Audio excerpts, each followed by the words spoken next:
देवतुल्य आइयो माँ शक्ति। आज स्वाध्याय चिंतन का हमारा क्रमांक है 855। दिन गुरुवार, तारीख 8 फरवरी 2024। और आज हमारे बीच में आदरणीय श्री प्रदीप गुप्ता जी जो चार्टर्ड अकाउंटेंट है। आपने जो विषय लिया है वो है becoming a parent, approach and attitude. माता पिता बनना, दृष्टिकोण और मनोभाव। आप ज्यादा सुन लेते हो, आदरणीय प्रदीप गुप्ता जी से निवेदन करते हैं कि आज का उद्बोधन जारी करें। आदरणीय प्रदीप गुप्ता जी। नमस्कार। सर, बहुत बहुत धन्यवाद अरविंद जी, आपने मुझे मौका दिया अपने विचार को रखने का। और मैं बहुत ऑनेस्टली एक्सेप्ट करना चाहूंगा कि ये मेरे ओरिजिनल विचार नहीं है, बल्कि ये दाजी साहब ने एक किताब लिखी द विजडम ब्रीड। तो उन्हें उसमें उन्होंने प्रिंसिपल ऑफ पेरेंटिंग उन्होंने दिया है, becoming parent attitude and approach. तो उसी को मैं पढ़ रहा था तो मुझे विचार आया, और मुझे वो विचार अच्छे लगे जो दादी साहब ने शेयर किए। तो जितना मैं उनको समझ पाया और उस पर मैंने चिंतन मनन किया, तो उसी को मैं आपसे शेयर करने की कोशिश करूंगा। और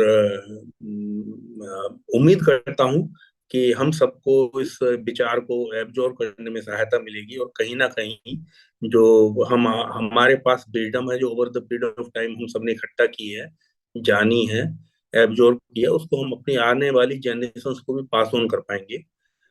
तो ऐसी मैं उम्मीद करता हूँ। तो दाजी साहब ने इस प्रिंसिपल से बताया, it is the third principle of parenting, जिस पे आज हम चर्चा कर रहे हैं। तो उसमें दाई साहब ने बताया कि उनके एक बार एक लड़की से मुलाकात हुई, और जिसको वो काफी पहले से जानते थे और बचपन से बड़े होते देखा था। तो उसकी उम्र लगभग 25-26 साल रही होगी। तो उन्होंने उससे पूछा कि आपको अपने परिवार में सबसे ज्यादा कौन पसंद है। तो उस लड़की ने जवाब दिया, मेरी दादी। तो फिर उन्होंने पूछा, ऐसा क्यों? तो उसने जवाब दिया, वे मुझे बहुत पसंद थी, उन्होंने मुझे बहुत सारी चीजें सिखाई, और वो मुझे बहुत बहुत सारी कहानियां सुनाती थी। तो फिर उन्होंने पूछा, आप शादी कब करोगे? तो उस लड़की ने जवाब दिया, वो अभी तो मेरे पास बहुत बहुत समय है अंकल, अभी तो केवल मैं 26 साल की हुई हूँ, तो शायद मैं 32 या 33 साल की उम्र में शादी करूंगी। तो दादी साहब ने उससे पूछा, क्या तुम चाहते हो कि तुम्हारे बच्चों को भी तुम्हारी दादी नानी की यादें मिले जैसे कि तुम्हें मिली? तो उसने तपाक से जवाब दिया, क्यों नहीं, यह तो मुझे अच्छा लगेगा। मेरी माँ भी कहानियां सुना सकती है, और बहुत सारे काम, बहुत सारी बातें वो मेरे बच्चों को सिखा सकती है।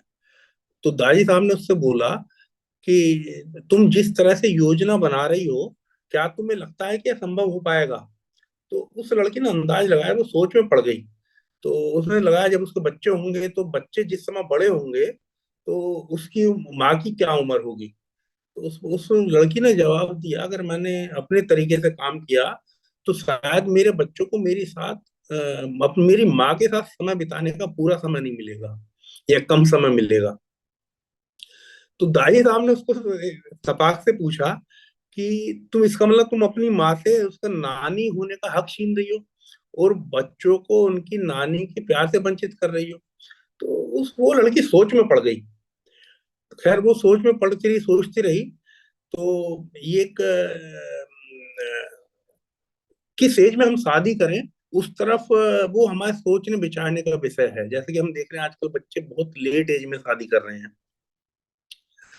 तो हो क्या रहा है, आजकल वेतन में भेदभाव है, माता के खामियाजे हैं, कैरियर और परिवार की मांग के बीच में संतुलन बिठाना महिलाओं को भारी पड़ रहा है, और पालन पोषण में भी उनमें मदद दिक्कत आ रही है।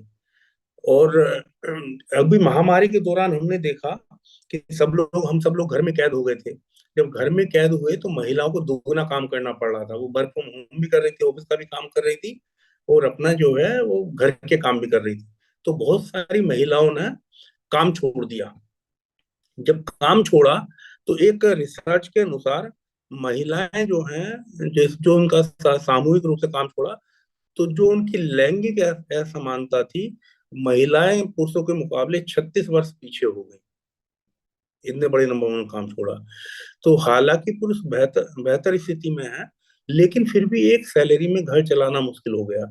इसकी वजह से हुआ क्या, मैं कोविड का जो इफेक्ट देखने में आया कि युवाओं ने अपनी शादी को डिले करना चालू कर दिया, यदि हम रिसेंट डेवलपमेंट की बात करें। और उन्होंने तय किया कि वो अभी माता पिता नहीं बनेंगे, उसको डेफर करना चालू करा। और जो लोग विवाहित थे, उन्हें भी अपने संबंधों को मजबूत बनाने के लिए मेहनत करनी पड़ी। तो इसके बारे में ही दाई साहब ने कुछ अपने विचार रखे हैं, जिनको मैं शेयर कर रहा हूँ। तो ये शायद हम सबके काम में आएंगे अपने अपने परिवारों में। तो एक पहला है टिकटॉक का सिद्धांत, जिसमें दाई साहब बताते हैं कि पुरुषों और स्त्रियों में दोनों की अपनी बायोलॉजिकल क्लॉक होती है। एक अमेरिकन मूवी आई थी, माई कजन बिनी।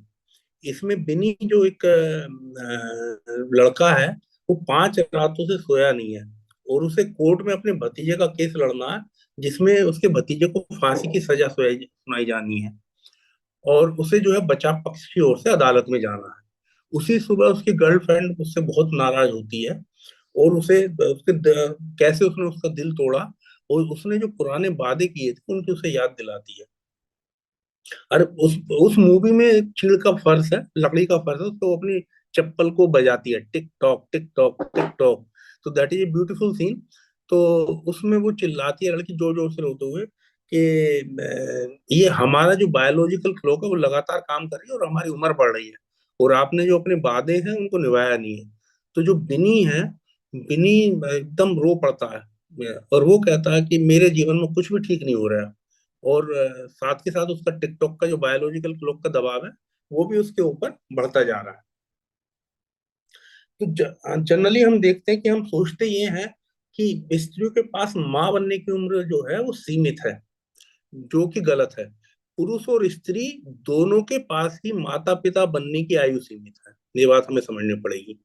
तो दाई साहब बताते हैं, पहले हम पुरुषों के बारे में समझते हैं। तो उसमें उन्होंने 2018 में एक रिसर्च हुआ था अमेरिका में, उसके बाद उसका वो जिक्र करते हैं, डॉक्टर माइकल आइजनबर्ग।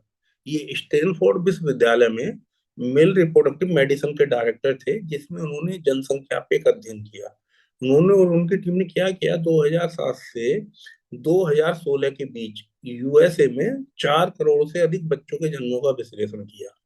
उस अध्ययन में पाया गया कि जैसे जैसे पिता की आयु बढ़ती है, 45 साल व उससे अधिक, तो वो जो है वो उनकी बच्चों पिता की उम्र बच्चों को और उसकी माँ को प्रभावित करती है। उन्होंने देखा, स्टडी में पाया कि अगर कोई पुरुष बड़ी आयु में पिता बनता है, तो बच्चों के जन्म से पहले मरने की या जन्म के समय वजन कम होने की संभावना बहुत ज्यादा बढ़ जाती है। और एक एपगर स्कोर होता है जिसे मेडिकल वर्ड यूज करता है, डॉक्टर्स यूज करते हैं, जिसमें 5 बिंदुओं पे बच्चों की सेहत को मापा जाता है। अध्ययन में यह पाया गया कि अधिक आयु वाले जो दंपति हैं, जो 55 साल से ज्यादा हैं, यदि उस समय स्त्री गर्भवती होती है, तो गर्भावस्था में होने वाली जेस्टेशनल डायबिटीज, जो मधुमेह होती है गर्भावस्था के दौरान, उसकी होने होने की संभावना 34% ज्यादा बढ़ जाती है। तो एक और अध्ययन से बात निकल के अब सामने आई कि यदि पिता की उम्र ज्यादा हो, तो बच्चा के बोना होने की संभावना या उसमें मानसिक विकृति होने की संभावना बढ़ जाती है। और वो जो बच्चा ऐसे केस में, कुछ काफी केस में ऑटिज्म का शिकार भी हो सकता है। और इसीलिए रिप्रोडक्टिव मेडिसिन, जो अमेरिका की सोसाइटी है, उसने स्पर्म डोनर्स को सलाह दी कि दाता की उम्र, जो स्पर्म डोनर्स हैं, कानूनी तौर पर उम्र होना तो ठीक है, लेकिन स्पर्म डोनर्स की उम्र 40 साल से ज्यादा नहीं होनी चाहिए, जिससे कि जो बढ़ती उम्र के खतरे हैं उनको कम किया जा सके। और काफी समय से ये रिसर्च में आंकड़े इकट्ठे हो रहे हैं जो इन जोखिमों की पुष्टि कर रहे हैं। हालांकि इस बायोलॉजिकल क्लॉक के बारे में जागरूकता, मतलब रिसर्च स्टडी है, लेकिन इसके बारे में जागरूकता विकसित देशों के, विकासशील देशों की तो बात छोड़ ही दें, विकसित देशों में भी अभी जागरूकता इसके बारे में कम है। दाई साहब और आगे बताते हैं कि महिलाओं में 20 से 25 साल की उम्र में फर्टिलिटी रेट सबसे ज्यादा होती है, और 35 साल की उम्र के बाद कई देशों में गर्भधारण को जोखिम से भरा हुआ माना गया है। इसमें यूएस भी शामिल है। अगर माँ की उम्र गर्भावस्था के समय ज्यादा होगी, तो उसमें ओस्टोपेरेसिस, गर्भावस्था मधुमेह, और त्वचा में जो लोच होती है उसका जोखिम ज्यादा हो जाता है, उसके जोखिम के शिकार हो जाते हैं। और उच्च जोखिम वाली जो गर्भावस्था होती है, जब उनकी स्क्रीनिंग की जाती है, तो उस समय जो टेस्ट होते हैं, मेडिकल टेस्ट होते हैं, वो ज्यादा सुविधाजनक होते हैं और पीड़ादायी होते हैं, जिस कारण महिलाओं में तनाव पैदा होता है। जबकि महिलाएं यदि 20 से 30 वर्ष की आयु में गर्भ धारण करती हैं, तो वो जो उनकी उम्र है वो उनकी फर्टिलिटी साइकिल के अनुरूप होती है। तो सलाह ये दी जाती है कि वे इस उम्र से पहले, मतलब 30 साल से पहले पहले बच्चे को जन्म दें। तो इसका फायदा यह, एक फायदा तो ये होता है वो फर्टिलिटी साइकिल के अनुरूप होता है। दूसरा फायदा ये होता है कि वो जो दूसरे बच्चे की जन्म की योजना है वो सही समय पर बना सकती है। इसी का दूसरा पहलू देखें तो ऐसे भी केस सामने आए जिन्होंने समय पर बच्चे करने चाहे लेकिन बच्चे नहीं हुए, या उन्होंने जब प्लान भी लेट करने के लिए किया, तो जिनके लेट बच्चे हुए वो बच्चे भी स्वस्थ थे। तो बच्चों का होने ना होने का संबंध सांख्यिकीय आंकड़ों से नहीं है, लेकिन अगर आप इन स्टडीज पे भरोसा करें, हम इन पर भरोसा करें, उनको अपनाएं, तो निश्चित रूप से जो हमारे जोखिम है गर्भावस्था वाले, और सही तरह से हम प्लान करें तो जोखिम निश्चित रूप से हमारे कम हो जाते हैं। और फर्दर दाजी साहब सलाह देते हैं कि निश्चित रूप से हमें अपने जोखिमों से हमें बचाव करना चाहिए, और एक दंपति होने के नाते हमको मिलकर परिवार के बारे में निर्णय लेना चाहिए।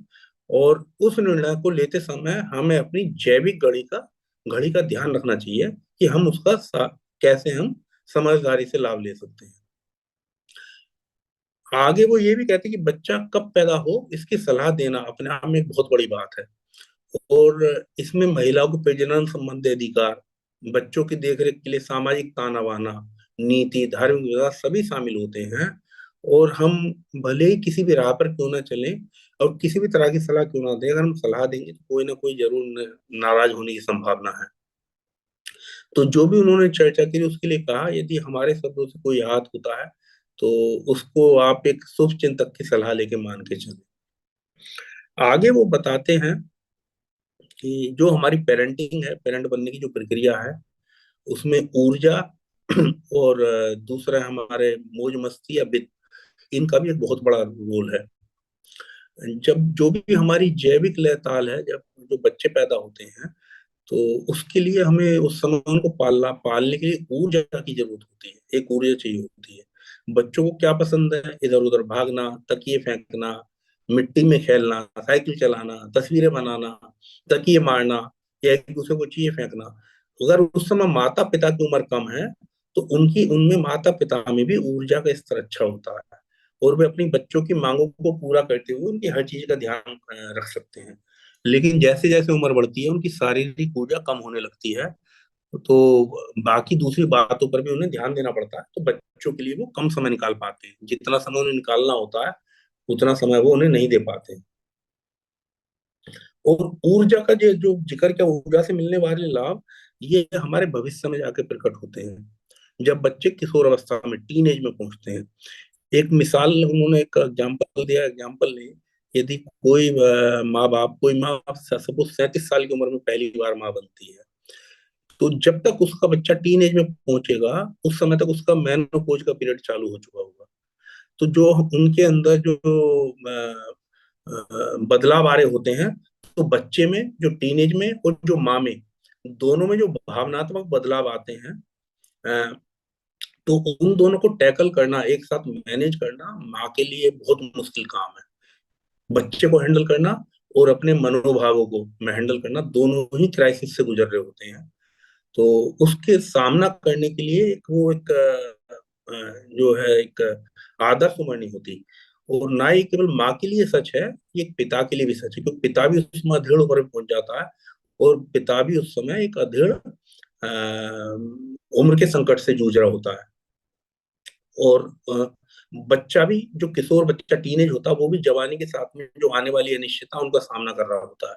तो यह सब कुछ मिला के बहुत चुनौतीपूर्ण हो जाता है। इसके विपरीत यदि समय पर बच्चे होंगे तो दोनों चीजें अलग अलग समय में एक साथ सामने आएंगी, तो इसको बेटर टैकल कर पाएंगे। वो एक और एग्जांपल देते हैं, जिस समय बच्चे, माता पिता युवा होते हैं, अगर उस समय बच्चे पैदा होंगे तो उसका एक फायदा क्या है, जब आप युवा होते हैं तो उस समय नौकरी ढूंढना आसान होता है। उस समय यदि आपको जरूरत है तो आप दूसरी नौकरी देखकर आप अपने परिवार के निकट जाकर रह सकते हैं, नौकरी से ब्रेक ले सकते हैं।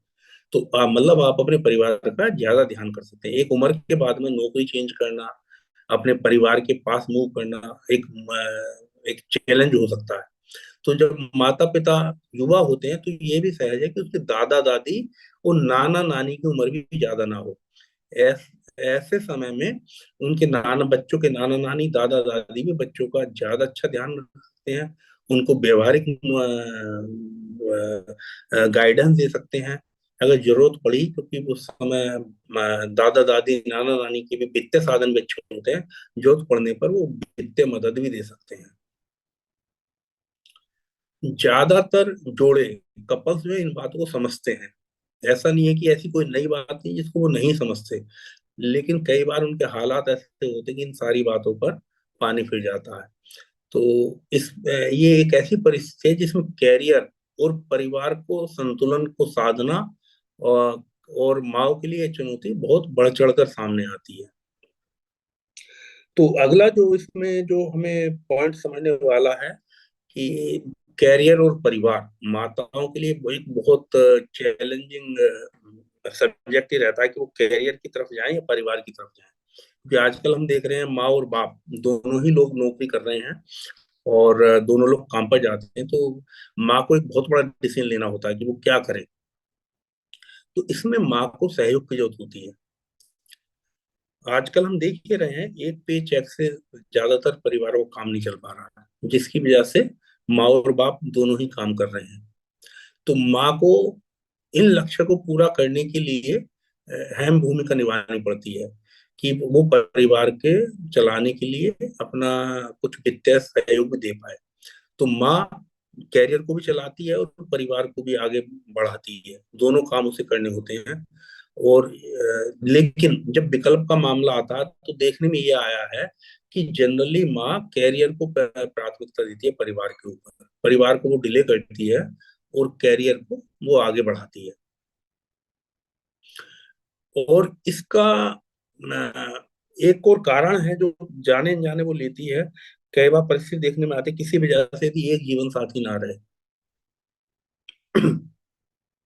या किसी वजह से वो काम नहीं कर पा रहा हो या काम नहीं करता हो, तो महिला के लिए अगर उस समय अगर उसने पहले ब्रेक ले लिया है तो दोबारा काम पर लौटना मुश्किल हो जाता है।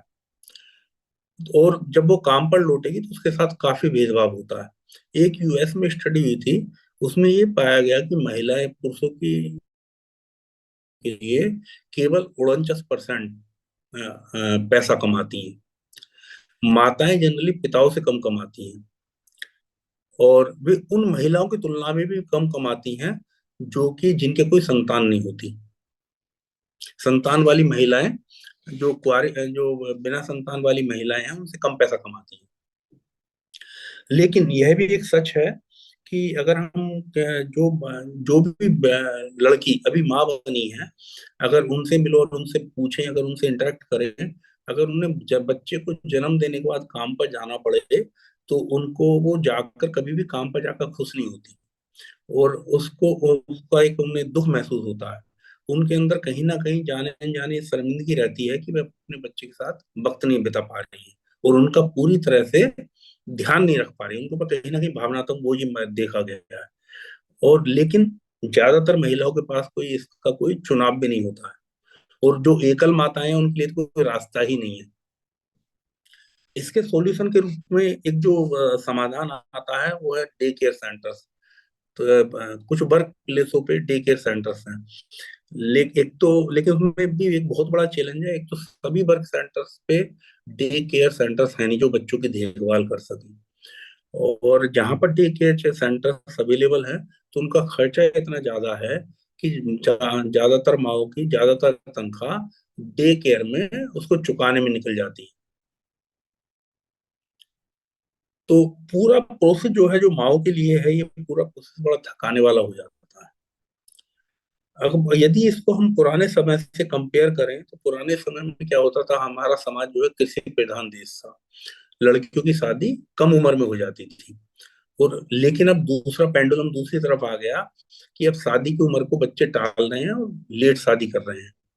तो जो हमारा सॉल्यूशन है इसमें, तो इस सब के बीच में कहीं पे बीच में जगह जहाँ पे हम परिवार की वित्तीय सुरक्षा और बच्चा पाने की इच्छा, दोनों आपस में ना टकराएं। वो जो अगर पॉइंट हमें कहीं मिलेगा, इन दोनों के बीच में कहीं पे मिलेगा। लेकिन इसका जवाब इतना आसान भी नहीं है कि किस एज में शादी करें, कब करें। तो इसके लिए जरूरी है कि बच्चे और माँ बाप या दादा दादी में या नाना नानी में आपसी संवाद हो। अगर खुलकर बात करें तो उनकी सलाह, जो बड़े बूढ़ों की सलाह बच्चों को मिलेगी या उनकी जो विजडम पास ऑन होगी, तो वो उनको ये परिवार का सहयोग और उनकी सलाह शिशु के जन्म के समय माँ बाप को निश्चित रूप से मदद करेगा। और उसकी वजह से जो पेरेंटिंग के समय में कई बार उन्हें थोड़ा सा बोझ नजर आता है आजकल बच्चों को, तो निश्चित रूप से उसका बोझ कम हो जाएगा। और युवा जोड़े अपनी जीवन की योजनाओं में, पारिवारिक जीवन की योजनाओं में अगर माँ बाप को शामिल करते हैं, बुजुर्गों को शामिल करते हैं, तो उससे जो है परिवारों के बीच में अपनापन भी बढ़ता है। ये देखा गया है, तो ज्यादा पास आते हैं।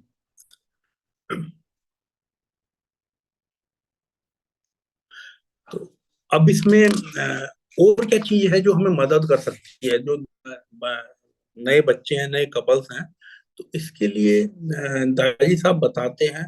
और जैसा कि सभी माता पिता सोचते हैं कि वे अपने बच्चों को पालने में सबसे बेहतर हो, कोई माँ बाप नहीं चाहते कि उनके बच्चों को बेहतर तरीके से नहीं पाल पाए, और उन्हें अच्छे तरीके से पालना है।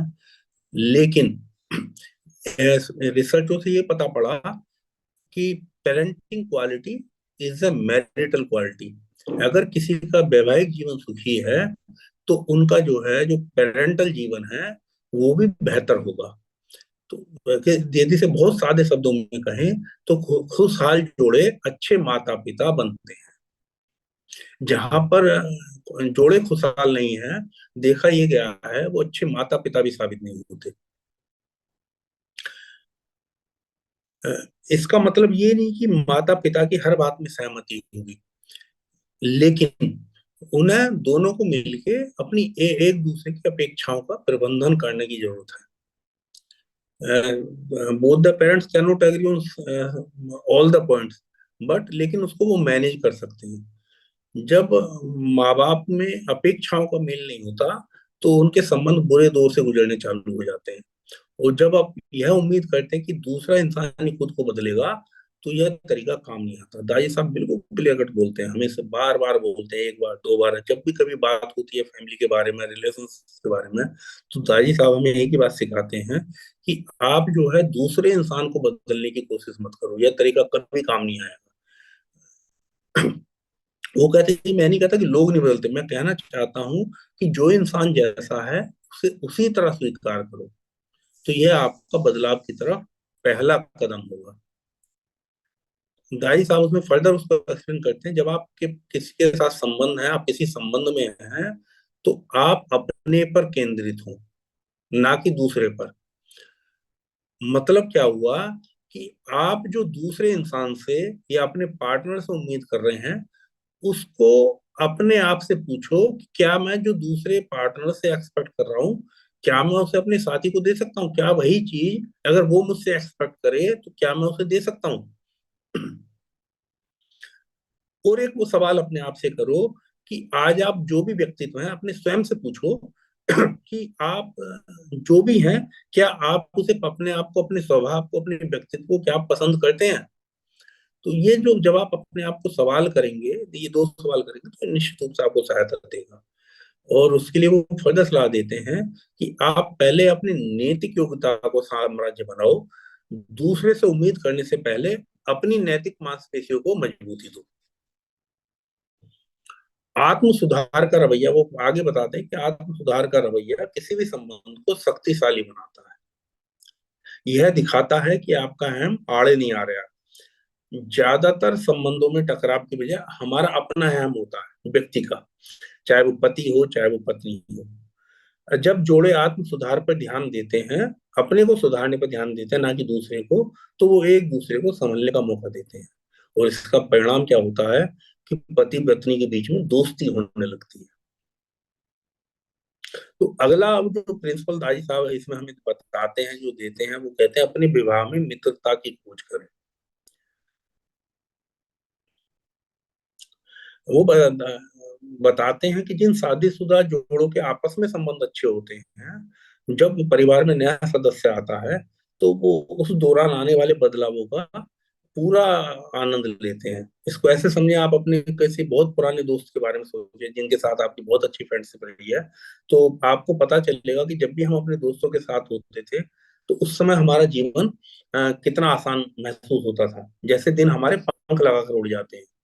तो इसी तरह से जब पति पत्नी दोस्ताना बर्ताव होता है उनमें, बराबर की हैसियत वो रखते हैं, तो एक दूसरे का स्वीकार करना उनके लिए आसान होता है। और जब स्वीकृति होती है तो संबंधों में प्यार पनपता है।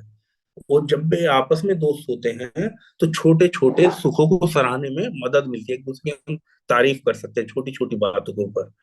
और एक और वो रिसर्च का हवाला देते हैं, जर्मन रिसर्चर थे डॉक्टर जॉन गाटमन।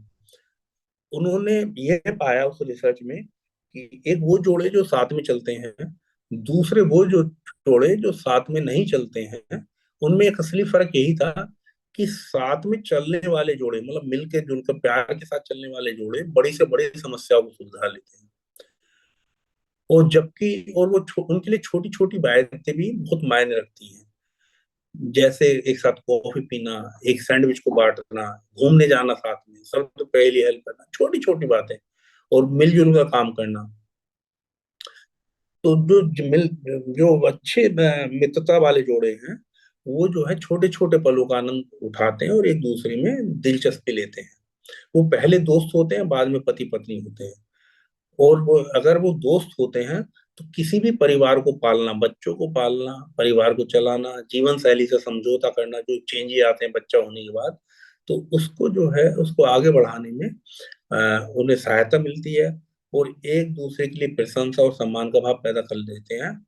और जो है उसके लिए संबंध का सामंजस्य उनका बना रहता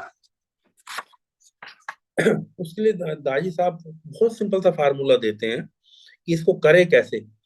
तो वो कहते हैं कि माँ के लिए साथी का सहयोग मिलना बहुत मायने रखता है। और इसमें जैसे तो उसमें पति को क्या करना चाहिए, एक हफ्ते के लिए सलाह देते हैं कि बर्तन साफ करना, एक कप चाय बनाना, कपड़े धोने में मदद करना, जैसे छोटे छोटे काम माँ को सार्थक सहयोग देते हैं। जो भी पुरुष इस बात को पढ़ रहे हैं या सुन रहे हैं, एक सप्ताह तक इस काम को करने की कोशिश करें। और जो काम आपकी पत्नी घर में करती है, जैसे बच्चों को तैयार करना, घर के काम करना, बाकी सब कुछ करना, इससे जो आप इस बात को कर सकेंगे कि ये घर को चलाने के लिए कितनी मेहनत करनी पड़ती है। उसी तरह से वो महिलाओं के लिए सलाह देते हैं, पत्नियों के लिए, कि जनरली पत्नियां वित्तीय नियोजन, निवेश या पुरुषों द्वारा किए जाने वाले दूसरे कामों को अगर वो ध्यान नहीं देती, उन उन कामों में वो रुचि लेना चालू करें। तो रुचि लेने से और उनका एक दूसरे को सहयोग देने से उनका संबंध मजबूत होगा। संबंधों के बारे में दाजी साहब आगे बताते हैं कि संबंध जो है टीम वर्क की तरह होते हैं। उसमें वो एक दृष्टांत का ब्यौरा देते हैं कि एक बार देखा, एक नदी किनारे एक बेंच पर एक बुजुर्ग दंपति बैठे हुए थे और वो बड़े आराम से सैंडविच खा रहे थे। और उन्होंने बड़े आराम से सैंडविच खाया, पानी पिया, कुछ बात नहीं कर रहे थे। उसको खाने के बाद में, पानी पीने के बाद में बड़े प्यार के साथ होते, वो नदी किनारे जो पगडंडी थी उस पर वो घूमने निकल गए। और वो आपस में कोई बात नहीं कर रहे थे, लेकिन एक दूसरे का हाथ पकड़ के आराम से वो लंबी दूरी तक चलते रहे। तो उसको, उसकी जो शाम की सैर थी उसमें कितनी सुंदर सौम्यता थी। अक्सर लोग गलती क्या करते हैं, वो दूसरों को अपनी बातचीत के द्वारा और समझदारी से प्रभावित करने की कोशिश करते हैं, जबकि एक सच्चे संबंध में एक व्यक्ति को दूसरे व्यक्ति को शब्दों से प्रभावित करने की आवश्यकता होती ही नहीं है। इसके बजाय शब्दों का स्थान दिलासा देने वाला मौन ले लेता है। साइलेंस भी, मौन भी बहुत कुछ कहता है अगर वो दिलासा देता हो। तो हमें प्रभावित करने की इच्छा के ऊपर दूसरे की परवाह करने की इच्छा डेवलप करनी है। हम दूसरे को प्रभावित करने की कोशिश ना करें, बल्कि दूसरे की परवाह करें। देख रेख का भाव, हमारा जो संबंध है वो देख रेख, एक दूसरे की केयर में रिफ्लेक्ट करना चाहिए। और हृदयपूर्ण संबंध में मौन ही प्रेम को सबसे बेहतर तरीके से प्रकट करता है, दाई साहब बताते हैं। और जैसा कि इस दृष्टांत में बुजुर्ग अंति में अब ये नजरों नजरों में पता नहीं एक दूसरे से क्या क्या कह दिया, उनका पिकनिक लंच दोस्ती की मास्टर क्लास से कम नहीं है।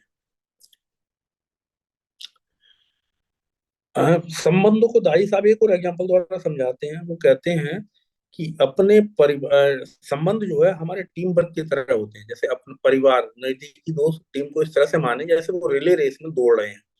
और पिता माता बच्चे नाती पोते नजदीकी दोस्त सब उस टीम का हिस्सा है।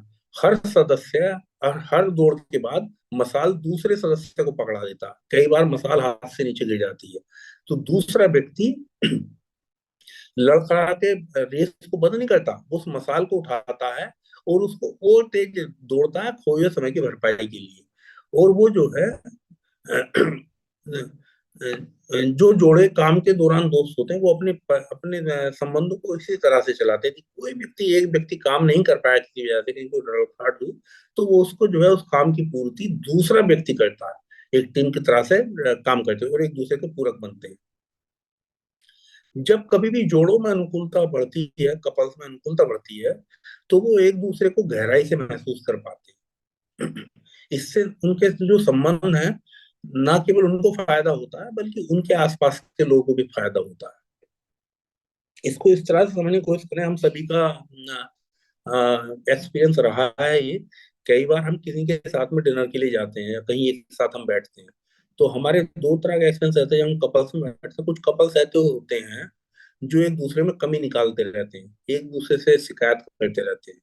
तो उसके बाद में हम देखेंगे कुछ समय बाद हमें अपने अंदर भारीपन महसूस होने लगता है।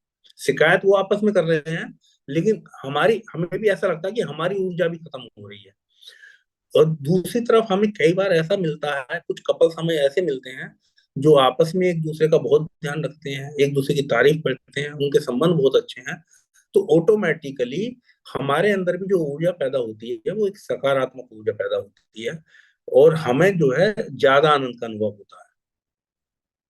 तो खुशहाल जो जोड़ कपल्स होते हैं वो एक दूसरे के साथ बेहतर तालमेल रखते हैं। उनके हृदय उनके जीवन में कदम रखने वाली नई आत्मा के स्वागत के लिए पूरी तरह से तैयार होते हैं। तो अगर इसको थोड़ा सा मैं भी यही समअप करता हूँ अभी तक का, तो दाजी साहब जो हमें बताते हैं एक शादी की उम्र के बारे में, वो हमें बताते हैं क्या उम्र हो ले जल्दी साथ एक जो हमारे जो जैवीय साइकिल है उसके साथ में चलने से क्या फायदे हो सकते हैं, कौन से जो उसके साथ ना चलने से क्या क्या हमें चैलेंज आते हैं, तो उनको हम कैसे कंट्रोल कर सकते हैं। जो टिकटॉक है पुरुषों और स्त्रियों दोनों की बायोलॉजिकल क्लॉक होती है। दोनों की उम्र बढ़ रही है, अगर किसी की भी देर होती है तो दोनों को ही उसमें चैलेंजेस आते हैं। बच्चों को पालने के लिए हमें ऊर्जा की जरूरत होती है जो कि कम कम उम्र में माता पिता के पास ज्यादा मात्रा में उपलब्ध होती है, जिससे को बच्चों को पालने में सहायता मिलती है। और जल्दी एक सही उम्र में जब बच्चे का जन्म होता है तो वो वित्तीय फाइनेंसेस को भी बेहतर तरीके से मैनेज किया जा सकता है, नौकरी को चेंज किया जा सकता है, दादा दादी नाना नानी उनसे भी उससे सलाह मिल सकती है, उनसे भी वित्तीय सहायता बेहतर तरीके से मिल सकती है। जहां माताएं काम में भी लगी हुई हैं, कैरियर भी है, तो उनके सामने सबसे बड़ा चैलेंज होता है कैरियर को चूज करें या परिवार को प्राथमिकता दें। तो जनरली वो कैरियर को प्राथमिकता देती हैं। तो उसमें यदि उनको परिवार का सहयोग मिल जाए, घर के बड़े बुजुर्गों का फैमिली का सहयोग मिल जाए, तो वो जो है एक बेहतर समय पर अपने परिवार को एक्सटेंड कर सकती हैं और निश्चित रूप से उसमें उन्हें परिवार को आगे बढ़ाने में बेहतर तरीके से आगे बढ़ाने में सहायता मिलेगी। जिस समय हम परिवार में बच्चों को प्लान करते हैं माता पिता, तो उनका जो एटीट्यूड होना चाहिए रिलेशनशिप एंकर का होना चाहिए, स्वीकृति की भाव होना चाहिए। पति पत्नी में एक दूसरे को वो जैसे हैं उसको स्वीकार करें, एक दूसरे के मित्र बने, दूसरे को सही करने की अपेक्षा स्वयं पर केंद्रित हो, स्वयं को बदलने की कोशिश करें। जो हम दूसरे से अपेक्षा रखते हैं वही बदलाव स्वयं में लाने की कोशिश करें तो वो एक बदलने का बेहतर साधन होगा।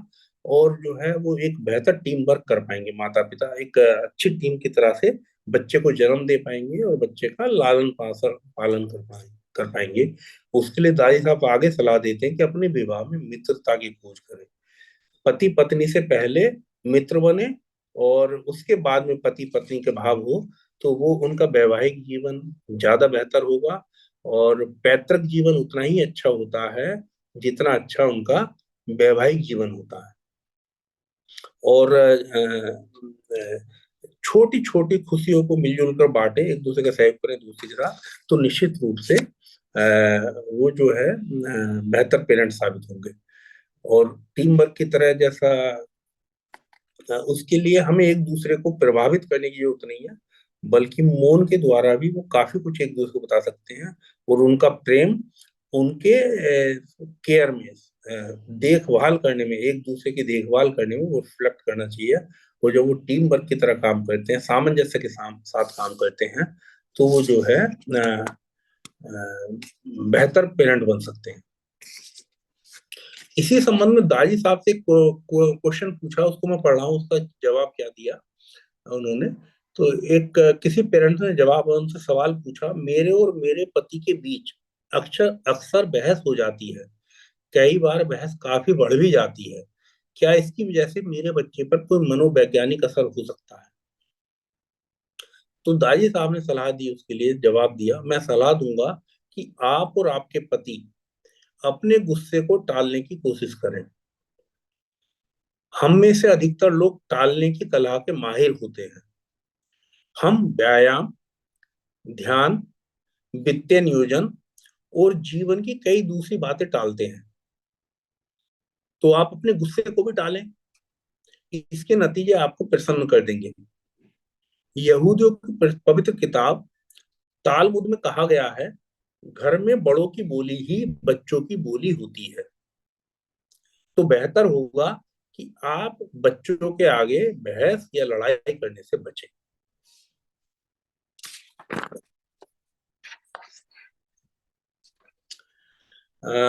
आगे ये तो बच्चों की प्लानिंग के बारे में हुआ। अब हम दाई साहब आगे चलते हैं, बच्चों के जन्म के समय, बच्चों के जन्म के समय क्या होता है तो बताते हैं। 10 मिनट हो गए। जैसे ही किसी बच्चे का जन्म होता है, तो उसके पास के आसपास के सभी लोग केवल एक बात पे ध्यान देते हैं कि बच्चा रोया कि नहीं रोया। डॉक्टर, नर्स, दाई, माता पिता, जैसे ही बच्चा तेज आवाज में रोता है, तो बच्चे का इस दुनिया में आने का ऐलान होता है। वो सब खुशी से झूम उठते हैं।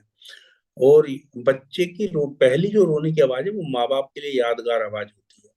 लेकिन यदि बच्चा रोता नहीं है, तो फिर बच्चे को रुलाने की कोशिश चालू हो जाती है। डॉक्टर बच्चे को थपथपाएगा, मालिश करेगा, फिर भी वो नहीं रोएगा तो सक्शन ट्यूब की मदद लेगा, नाक में मुंह में कहीं कोई तरल पदार्थ तो नहीं फंस गया। और जब वो भी काम नहीं आता, तो फिर उसे बच्चे को एनआईसीयू में लेके जाएंगे, जहां उसे ऑक्सीजन ऑक्सीजन दी जाएगी। और यदि यह सब भी नहीं हुआ, तो फिर पूरा परिवार उसका शोकाकुल होने का, रोने का समय आ जाता है। बच्चा जन्म के बाद रोया क्यों नहीं? डॉक्टर केवल भौतिक शरीर की देखरेख कर सकता है, पर जब शरीर के साथ आने वाली चीज जन्म के समय साथ नहीं आती, तो डॉक्टर भी कुछ नहीं कर पाते। यही वह चीज है जो बच्चे को रुलाती है, एक ऐसी शक्ति जो शिशु की सांस चालू करती है। और उसका जन्म के समय बच्चे के साथ होना जरूरी होता है। इसे हम कहते हैं प्राण शक्ति। यही सजीव और निर्जीव के बीच का सेतु है। आध्यात्मिक परंपराओं में कई नामों से पुकारा जाता है, आत्मा, रूह, आत्मन, नुसामा। हमारे जन्म के समय हमारी आत्मा हमारे अंदर रहती है और आखिरी क्षण तक हमारे साथ रहती है।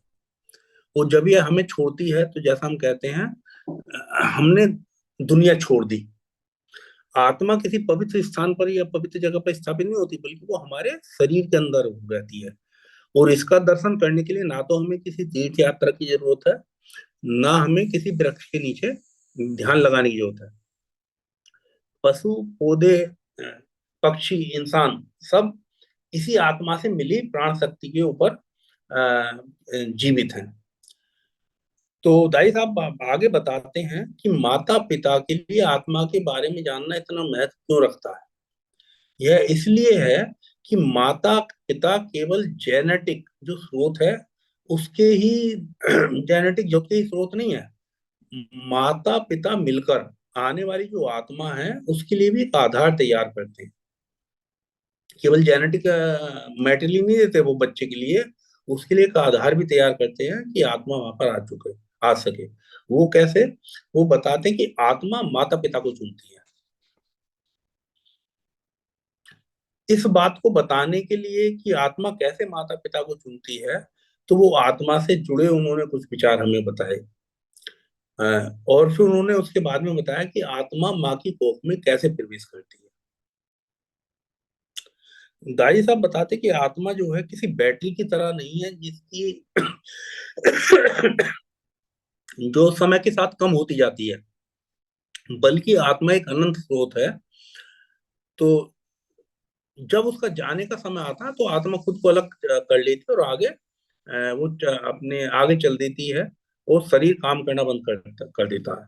शरीर जो है तत्वों में मिल जाता है, और आत्मा आगे चली जाती है। जब आत्मा शरीर में रहती है तो प्राण शक्ति पूरे शरीर में प्रवाहित होती रहती है, और शरीर के आसपास वो अपना एक स्पंदन क्षेत्र बनाती है। इसको हम एक बिजली के तार के उदाहरण से समझ सकते हैं। जैसे बिजली के तार में जब जिस समय करंट प्रवाहित होता है तो इसके आसपास एक इलेक्ट्रोमैग्नेटिक क्षेत्र का निर्माण होता है। और जब हम तार को प्लग से निकाल देते हैं तो उसके आसपास का इलेक्ट्रॉनिक क्षेत्र भी जीरो हो जाता है।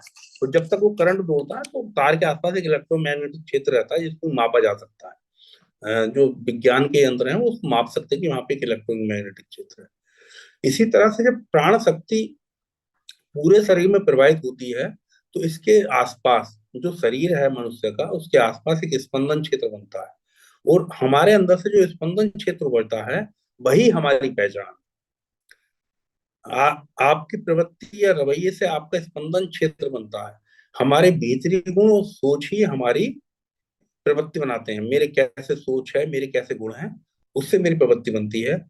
और यह जो हमारी मेरी प्रवृत्ति है, हम में से हर व्यक्ति की, वो हमारी हर रचना में झलकती है।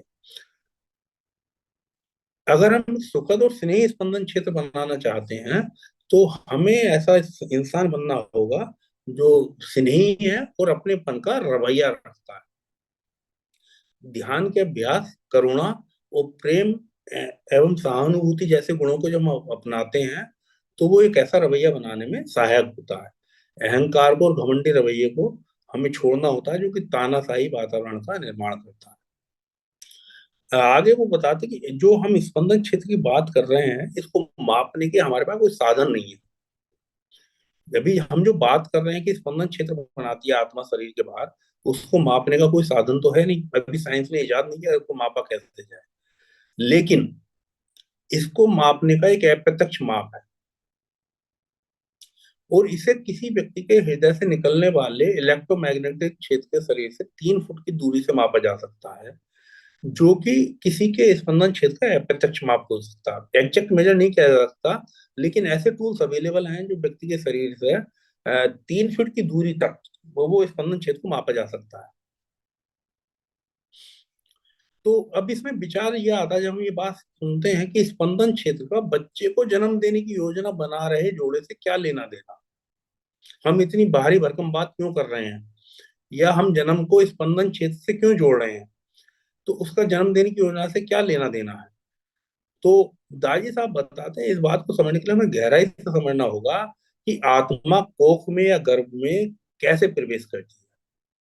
तो इसके बारे में उन्होंने हमें बताया।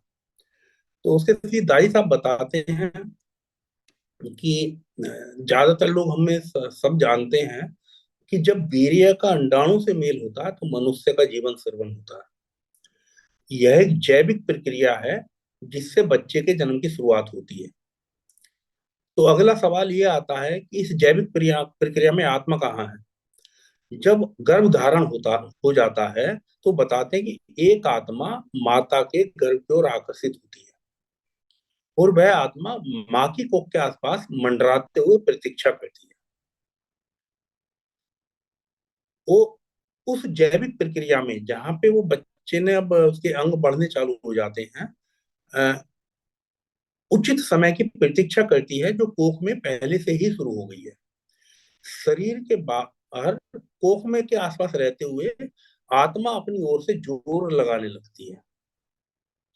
आत्मा के जोर से अंदर की जैविक जो प्रतिक्रिया है, जो शरीर बढ़ना बनना चालू होता है, उसको गति मिलती है और यह कोशिकाओं के विभाजन की प्रक्रियाओं को तीव्र करती है। और भ्रूण में पहला अंग जो बनता है वो हृदय बनता है। उस हृदय से दूसरे अंगों को पोषण मिलता है। जब भ्रूण का भौतिक शरीर पनपता है तो इसके साथ आध्यात्मिक शरीर भी बढ़ना चालू हो जाता है। आगे वो बताते हैं कि एक भ्रूण के अंदर ऊर्जा चैनलों का नेटवर्क बनता है ताकि उसमें प्राण शक्ति प्रवाहित हो सके। उसके लिए वो एग्जांपल देते हैं समझने के लिए। जब हम घर बनाते हैं तो कैसे होता है, घर अंदर से बाहर की ओर तैयार होता है। पहले हम बुनियाद रखते हैं, फिर दीवार और छत बनाते हैं, उससे हमारा भारी ढांचा तैयार हो जाता है। और जब भारी ढांचा तैयार होता है, इसके बाद हम घर में बिजली की तारे डालते हैं। इसी तरह भ्रूण के लिए शरीर में महत्वपूर्ण अंग पहले विकसित होते हैं। इसके बाद प्राण शक्ति को प्रवाहित करने के लिए ऊर्जा चैनल बनते हैं। घर में बिजली के प्रवाह को देखने के लिए जंक्शन बॉक्स बनाए जाते हैं। मनुष्य के शरीर में भी ऐसे जंक्शन बिंदु होते हैं जिनसे ऊर्जा को दिशा मिलती है। जो भी ऊर्जा हमारे शरीर में प्रवाहित होती है वो दिशा मिलती है और उसे बांटा जाता है। इन बिंदुओं को हम चक्र कहते हैं। हम में से ज्यादातर लोग रीढ़ की हड्डी को मिलाकर 7 चक्रों के बारे में जानते हैं। इन जाने माने चक्रों के अलावा भी शरीर में कई चक्र और पाए जाते हैं।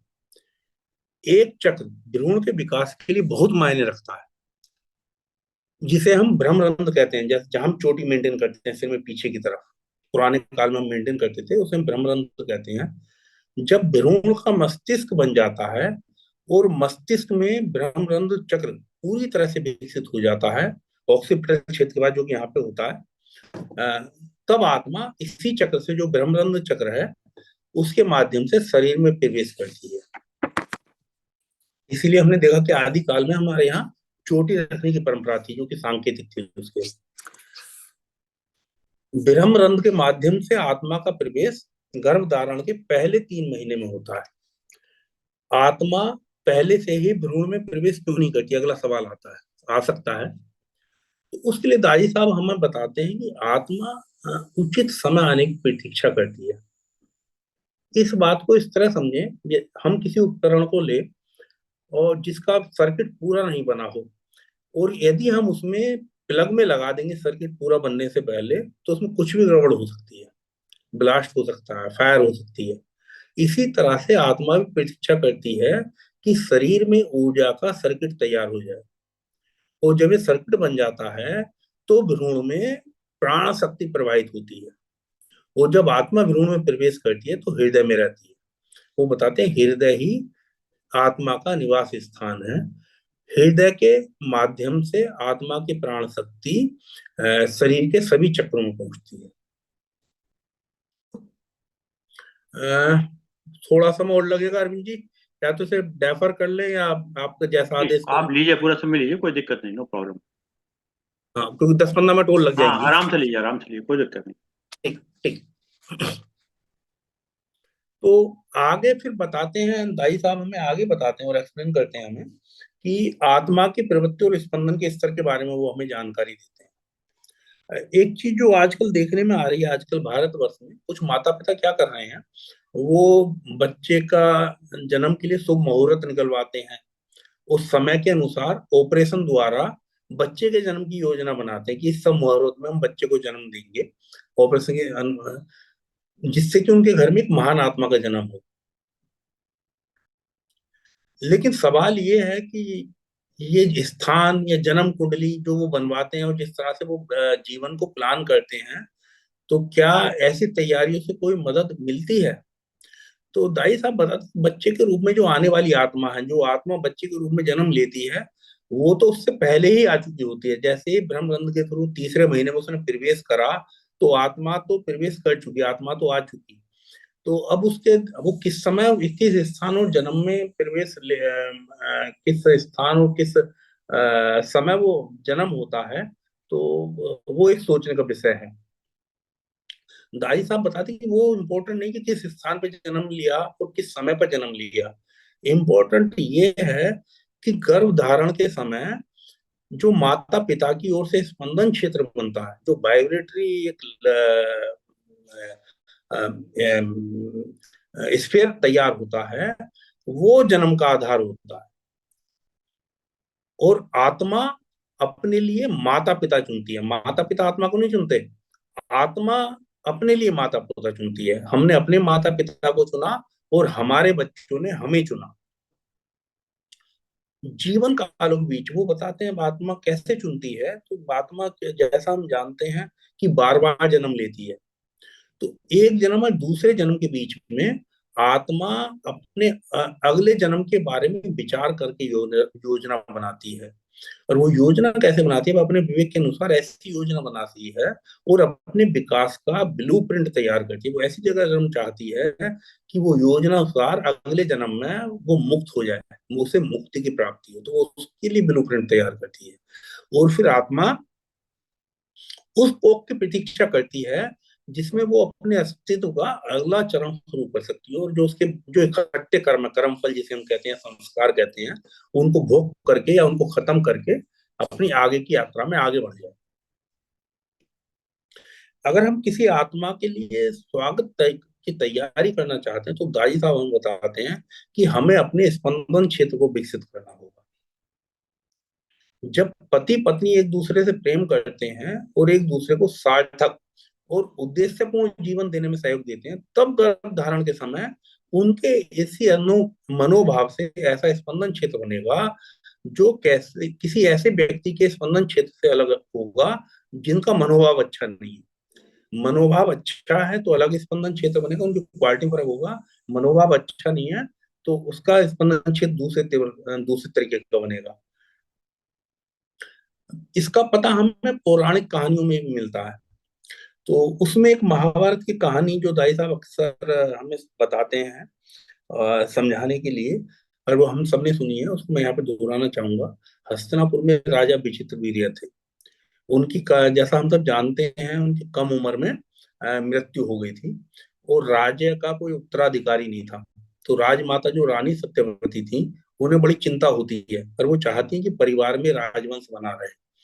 उन दिनों में विशेष परिस्थितियों में ये व्यवस्था थी समाज में कि अगर कोई विधवा स्त्री संतान प्राप्ति हेतु कुछ समय के लिए दूसरे पुरुष के साथ रहती है, तो वो उस समय पुत्र प्राप्ति के लिए एक सामाजिक मर्यादा थी, उसको वो अडॉप्ट कर सकते थे, और इस परिस्थिति को नियोग कहा जाता था। आज के संबंध में नियोग को समझने की कोशिश करें तो इसे वीर्य दान भी कह सकते हैं, स्पर्म डोनेशन, जो आज स्पर्म बैंक है आजकल। तो वो आज का नियोग हम उसे कह सकते हैं। तो इस तरह के जो धार्मिक संस्कार है वो कई संस्कृतियों में पाए जाते हैं, केवल हिंदुओं में ही नहीं, क्रिश्चियनिटी में पाए जाते हैं, और दूसरी संस्कृतियों में भी ये सब चीजें पाई जाती हैं। उदाहरण के लिए वो जैसा ओल्ड टेस्टामेंट क्रिश्चियनिटी में, वहां पे भी एक प्रसंग आता, सारा ने अपनी दासी हागर को अपने पति अब्राहिम के पास भेजा था जिससे कि उनकी संतान जन्म ले सके। तो महाभारत में सत्यवती ने तय किया कि वे नियोग परंपरा का पालन करेंगी। तो उन्होंने अपने महल में राज ज्योतिषी से सलाह ली और उनसे पूछा कि क्या शुभ मुहूर्त है। तो राज ज्योतिषी ने बताया कि यह बहुत शुभ मुहूर्त है, यदि रानियां अगले 2 घंटे के दौरान गर्भ धारण कर सकें तो बच्चे यशस्वी होंगे और राजा का पद पाने के योग्य होंगे। सत्यवती के एक बड़े पुत्र भी थे जिनका नाम था व्यास। वे कम आयु में ही सन्यासी बन गए थे, जैसा हम सब जानते हैं, तपस्वी बनकर वन में रहते थे। तो रानी ने क्या ऋषि व्यास के पास महल से बुलावा भिजवाया, जो कि वन में तपस्या कर रहे थे। शायद वे पिछले कई महीनों से नहाए भी नहीं थे और ध्यान में थे। तो माता का संदेश पाते ही वो बिना स्नान किए जटा जारी जैसी हालत में महल की तरफ दौड़ पड़े। जब उन्होंने अपनी माता की विनती सुनी तो बुरी तरह चकरा गए। उन्होंने उसको रेसिस्ट भी किया, लेकिन माता सत्यवती का आग्रह बना रहा। तो उन्होंने बार बार इंसिस्ट किया कि आप रानियों से पुत्र को जन्म दो। तो आगे फिर माता की बात का मान रखते हुए राज्य के भलाई के लिए ब्यास जी ने क्या किया, उस बात को एग्री किया, और वो रानी अंबिका के महल में गई, जो पहली रानी थी। क्योंकि वो जटाधारी अवस्था में थे और बिना नहाए आए थे, तो उसने वो देखते के साथ ही उन्हें डर गई। अच्छा, कुछ समय पहले रानी अंबिका ने अपने पति को खोया था, तो उस समय की व्यवस्था क्या थी? व्यवस्था ये थी कि अगर किसी राज्य में संतान नहीं है, तो इसका मतलब ये था कि कोई भी राज्य पर हमला करके उसे जीत लेता और रानियों पर उसका हक हो जाता। तो उसको ऐसी असहाय दशा में अंबिका को एक तपस्वी से शारीरिक संबंध बनाना पड़ा, और जो कि उसके स्वर्गीय पति का सौतेला भाई था। ब्यास जी उनके सौतेले पति के सौतेले भाई थे। तो इस कहानी में कहा गया है कि उस दौरान जब रानी ने अपनी आंखें बंद रखी डर के मारे, और एक घृणा थी उसके मन में, तो जब वो इसके बाद में ब्यास जो है दूसरी रानी के पास जाते हैं, अंबालिका। अंबालिका की क्या पोजीशन हुई, वो जाते देखते के साथ ऋषि व्यास को उसका शरीर जड़ हो गया और उसका रंग पीला पड़ गया, जैसे शरीर में रक्त जम गया हो। इस मेल से दो बच्चों का जन्म हुआ। पहला जन्म हुआ, डर के मारे आंख बंद करने वाली रानी अंबिका ने नेत्रहीन संतान को जन्म दिया। डर के मारे पीली पड़ने वाली रानी अंबालिका ने जिस संतान को जन्म दिया, उसकी चमड़ी सफेद थी, सफेद दाग थे, ल्यूकोडर्मा रोग से ग्रसित था। इन रानियों ने क्या किया था, एज ए बैकअप प्लान अपनी दासी को भी व्यास के पास भेजा था, कि उनका आशय ये था कि यदि किसी वजह से दोनों रानियां गर्भ धारण नहीं कर पाई, तो एटलीस्ट दासी से संतान का जन्म हो जाए। तो दासी के लिए किसी राजसी घराने के तपस्वी की सेवा करना उसके लिए बहुत बड़े गर्व की बात थी। दासी बहुत कृतज्ञ थी, बहुत प्रसन्न थी कि उसे अपने स्वामी के घर में सेवा के लिए चुना गया है। तो परिणाम स्वरूप दासी से बहुत ही बुद्धिमान संतान का जन्म हुआ, और वह आगे चलकर राज परिवार का मुख्य सलाहकार बना। पहली रानी से धृतराष्ट्र पैदा हुए, दूसरी रानी से पांडु पैदा हुए, वो दासी से महाराज दो दासी से विदुर पैदा हुए, जो कि जिन्हें महाविद्वान माना जाता है। तो इस कहानी से हमें पता क्या पड़ता है, कहानी से पता ये पड़ता है कि जन्म के समय माता पिता का कैसा हाव भाव है, उसका बहुत महत्व है। पहली रानी ने डर के मारी आंखों बंद करी, अंधा पुत्र। दूसरी रानी डर के मारी पीले पड़ गई, उसे जो है ल्यूकोडर्मा ग्रसित रोग से ग्रसित पुत्र पैदा हुआ। वो तीसरी जो दासी थी, वो गर्भ धारण के समय वो बहुत प्रसन्न थी, बहुत कृतज्ञ थी, तो उसे महान बुद्धिमान पुत्र पैदा हुआ। अब सवाल ये पैदा होता है कि क्या उस एक क्षण में एक अच्छे स्पंदन क्षेत्र का निर्माण किया जा सकता है? क्या पॉसिबल है कि मेरा स्पंदन क्षेत्र कोई भी हो, एक गर्भ धारण के समय हम एक वाइब्रेटरी लेवल का निर्माण कर ले? तो दाजी साहब बताते हैं कि ऐसा पॉसिबल नहीं है। गर्भ धारण के समय आवेग इतना ज्यादा होता है कि दिमाग में स्पंदन क्षेत्र जैसी बात आ ही नहीं सकती है। इसमें भी इससे भी खास बात यह है कि कोई भी नकली स्पंदन क्षेत्र का निर्माण नहीं कर सकता है कि वो ईसा मसीह या विवेकानंद जैसी आत्मा को अपनी संतान के रूप में प्राप्त कर ले। इस बात को इस तरह समझ सकते हैं, यदि मैं गोल्फ के कपड़े पहन लूं, हाथ में क्लब ले लूं और एक स्ट्रोक मारने का नकली दिखावा करूं, तो वो देखने में तो अच्छा लग सकता है, लेकिन जब खेलने का समय आएगा, तो जब मैं पहला स्ट्रोक मारूंगा क्लब से, तो उसी समय पर देखने वाले को पता पड़ जाएगा कि खिलाड़ी है नौसिखिया है। तो हमारे अंदर जो है, मेरा स्पंदन क्षेत्र उसी का नतीजा है। मैं अंदर से जो हूं, मेरा स्पंदन क्षेत्र वही होगा। और इंसान को अपने आंतरिक बदलाव के लिए पूरी शिद्दत के साथ प्रमाणिक रहते हुए अपना स्पंदन क्षेत्र बनाना होता है। आगे वो बताते हैं, जब एक जोड़ा आपस में एक दूसरे को अच्छा इंसान बनने में मदद करता है और साधारण लक्ष्यों से आगे निकल जाता है, तो उनका संबंध भी उतना ही विकसित होता है और वे एक दूसरे से कहीं ज्यादा गहराई से जुड़ पाते हैं। और ऐसे ही जोड़ों के मिल से एक ऐसा क्षेत्र बनता है जो श्रेष्ठ आध्यात्मिक संभावना वाली आत्माओं को जन्म देता है, अपनी ओर आकर्षित करता है। तो वो आगे बताते हैं कि आध्यात्मिक संभावनाओं से मेरा मतलब उच्चतम स्तर की चेतना वाली आत्माओं से है। ये भावी आत्माएं अधिक समानुभूति, मुश्किलों में मजबूत रहने वाली और श्रेष्ठ नैतिकता वाली होती है। इनका बड़ा होना परिवारों और समाजों को सामाजिक रूप से प्रभावित कर सकता है। इसलिए सच्चा और बेहतर इंसान बनने से न सिर्फ स्वयं को फायदा होता है, बल्कि आने वाली पीढ़ियों को भी फायदा होता है। आगे वो बताते हैं कि हमारे पास माता पिता और उनके द्वारा आकर्षित की जाने वाली आत्माओं के स्पंदन के स्तर के कोई वैज्ञानिक प्रमाण नहीं है, पर अगर हम मनोभाव और उसके प्रभावों पर ध्यान दें तो हमें विज्ञान से ठोस परिणाम मिलते हैं, ठोस परिणाम प्रमाण मिलते हैं। उदाहरण के लिए प्रसन्नता का मनोभाव। तो जो मेडिकल रिसर्च हुए हैं वो हमें बताते हैं कि हमारी 50% प्रसन्नता जेनेटिक है, यानी हमें माता पिता से प्रसन्न होने के जीन्स मिलते हैं। और इसका जो रिसर्च स्टडी बताती है कि 50% जेनेटिक कारण होते हैं। अगर माता पिता प्रसन्न है तो बच्चे भी प्रसन्न होते हैं।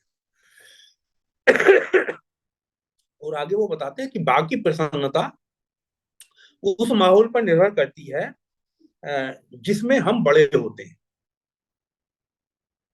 इसी तरह से रिसर्च ये भी बताता है कि बहुत अधिक सदमे के बीच पैदा होने वाले बच्चों पर इसका गहरा प्रभाव होता है। जैसे जिन बच्चों का जन्म बलात्कार जैसी दुखदाई घटनाओं के बीच में होता है, तो उन बच्चों में ये पाया गया कि PTSD, post traumatic stress syndrome या अवसाद जैसे लक्षण ज्यादा मात्रा में पाए जाते हैं।